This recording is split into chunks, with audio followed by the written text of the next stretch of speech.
Alright YouTube, so we are back of course to talk about Final Fantasy VII Remake. What we have today is sort of a discussion around the ESRB rating. If you guys didn't know or hadn't seen yet, the official ESRB rating for Final Fantasy VII Remake came out a little while back, and we all noticed a lack of something. There was not a blood warning. And why this matters at all is one particular scene from the original game, and that is Jenova breaking out of her cell in the Shinra building. Whenever Jenova escapes, it's an absolute bloodbath in the Shinra building. She kills multiple Shinra employees, and there's blood everywhere. There's trails of blood all over the building. They wanted to emphasize Jenova's escape so much to the point that they actually added blood to the ground whenever you go into battle. It's a very impactful scene, man. Maybe not the most iconic scene from the entire game, but it's very impactful. It gets across how dangerous Jenova is, and it's one of the few times within the game that you actually see blood. It's a very memorable scene for a lot of people, and everybody's wondering how they're going to handle it within the remake, and then when you see the ESRB rating and there's no warning for blood, it makes everybody wonder, is it even going to happen in this game, or is it even going to happen at all like it did in the original? But the reason why we're here today is I came across a comment on Reddit that somebody pointed out how the original game did not actually have a warning for blood, and it was the later releases whenever it was ported to other platforms where they actually gave the blood warning. Which is true, the original game's ESRB rating for PlayStation and PS1 was T for Teen, but it was comic mischief, mild animated violence, and mild language. That was it. But when you look at the more recent releases, like for PC and Xbox One, for example, it's still T for Teen, but it's blood, fantasy violence, language, mild suggestive themes.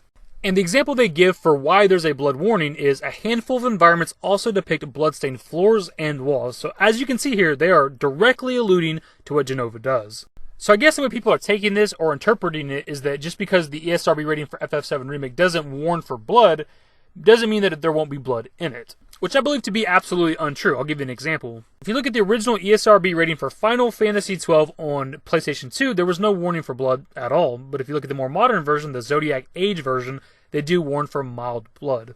And the only example of blood that they give within the ESRB rating is a bloody stab wound.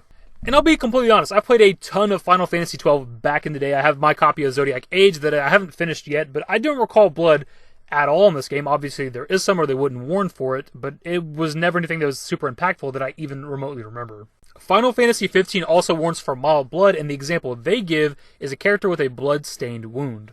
So as you can see, modern Final Fantasy games like 12 Zodiac Age and Final Fantasy XV will give a mild blood warning for barely anything, just a bloody wound. That is all.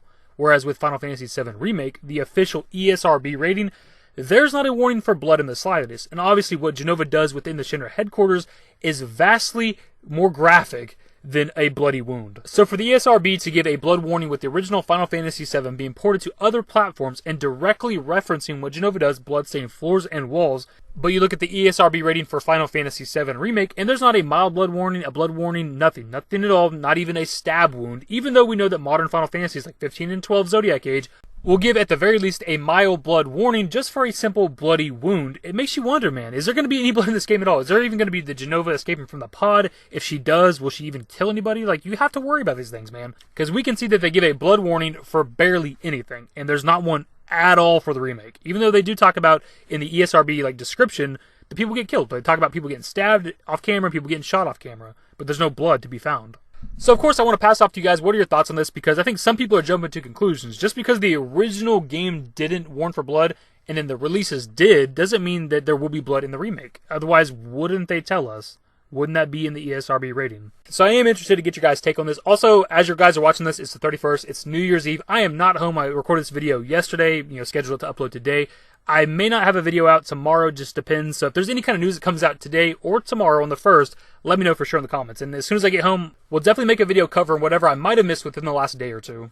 Either way, leave your thoughts in the comment section below. Hopefully you guys enjoyed the video. If you did, give it a thumbs up. Subscribe to the channel if you guys are new and want to stay updated with more Final Fantasy VII Remake content. Turn on my notifications. Follow me on Twitter at @TheDashingDavid. I'm on Discord. Links to my social networks are in the description and in the outro. Later, guys.